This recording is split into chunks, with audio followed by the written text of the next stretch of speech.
We're beginning What's Trending on a sad note today, actually. Let's begin What's Trending with the devastating news in Oyo State, where at least 30 children lost their lives, with many injured in a stampede that occurred during a Christmas funfair in Ibadan, the Oyo State capital, on Wednesday. Well, according to reports, the children's funfair was organized by the ex-wife of the Oni of Ife, Queen Naomi Ogunwusi, who planned to host 5,000 children at the Islamic High School, Bashorun, where the children will win exciting prizes, scholarships, and other bountiful gifts before the tragedy occurred.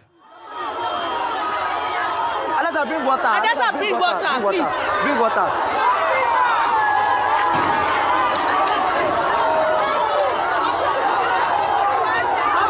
Hospital one.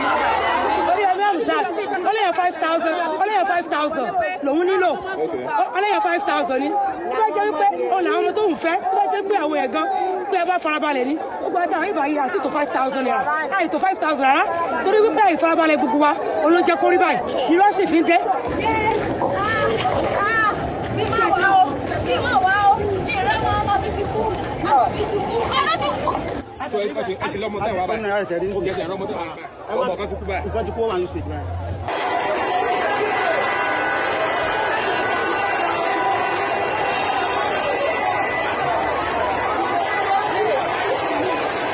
This was a really sad incident, really needless death that occurred in Oyo State.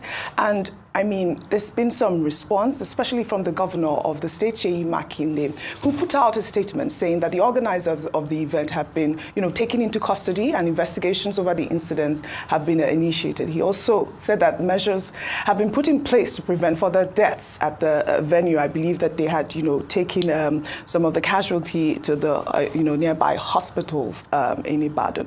But, there's been reactions, and I want to take Peter Obi's tweet before we discuss. Peter Obi wrote a lengthy tweet, and his statement reads in part. He said, "This tragedy, which occurred during what should have been a moment of joy, highlights the harsh realities of our society, a country where the scramble for basics such as food, drinks, and small gifts often lead to unimaginable sorrow. How did we, as a people, reach a point where children, the very symbols of hope and the future, lose their lives in the pursuit of something as simple as Christmas gifts? This calamity exposes the deep inequality, pervasive poverty, and desperation afflicting our nation. It also reveals a broader failure in event planning, crowd control, and the fundamental duty to safeguard human lives. As we mourn these young lives, let us commit to building a society where such incidents are unthinkable. The measure of a nation's greatness lies in its care for the vulnerable, and this moment should inspire us to create a safer, more inclusive Nigeria. We owe it to these children to ensure their deaths inspire lasting change." I mean, the part of Peter Obi's tweet where he mentioned failure of event planning. I believe the organizers of the event, like I mentioned, one of them was the ex-wife of the Oni of Ife, who had, put out a statement at a radio station saying that, she was inviting children. I believe there was 5,000 of them, and 7,000 showed up, if you saw that crowd there. And, at the time when the stampede occurred, there was no sort of, safety measures to guard these children. There were children between the ages of, infants to 13 years old. Ayo. This is such a sad news, and first of all, our condolences to all families affected, and of course the governor of Oyo State, who has responded very swiftly to this incident. An eyewitness report from one of the parents in the Nation newspaper said that it arrived as early as, a lot of people had arrived as early as 5 a.m. 6 a.m. So there was a crowd already in front of the gate. It was when the gate was open. And I'm sure many of us in Nigeria have seen things like that, where a lot of people are pushing against the gate because there's so many people outside. So once the floodgates open, as it were, people just rush in massively. Before then, at that time, because of the crowd, some people had already started fainting. At that time, some people, of course, if you have children, very young children there, some people had fallen on the floor. And when you have a mammoth crowd like that, they were stepping on the children.